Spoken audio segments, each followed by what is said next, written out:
গতকাল দুপুর ৩টে নাগাদ বামফ্রন্টের ডাকে শ্রমিক, কৃষক এবং ক্ষেতমজুর ও বস্তি সংগঠনগুলি বিভিন্ন স্থান থেকে এসে ব্রিগেড সমাবেশে অংশ নেয়।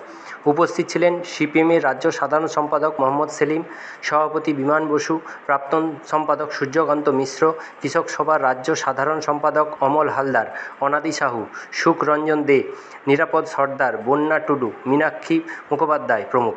এই সমাবেশে মূল লক্ষ্য কেন্দ্রীয় সরকারকে কটাক্ষ করে বলা হয় ও রাজ্য সরকারের দুর্নীতির কথাও ও গোটা দেশে অসংগঠিত শ্রমিকদের সঙ্গে ক্রীতদাসের মতো ব্যবহার করা হয়।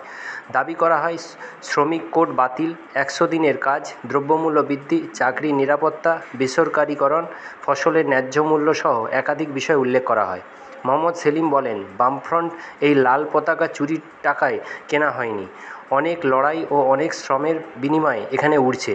বন্যা টুডু বলেন, আমরা ২০২৬ নির্বাচনে খেলা দেখব, আমরাও খেলব। এই কঠোর রোদ ও উত্তাপ পরিবেশের জমায়েত ছিল চোখে পড়ার মতো। তথ্য ও রিপোর্টে গঙ্গাধর রায়ের সাথে সংবাদ পাঠে আমি কৌশিক সরকার, ঘাটাল বার্তা।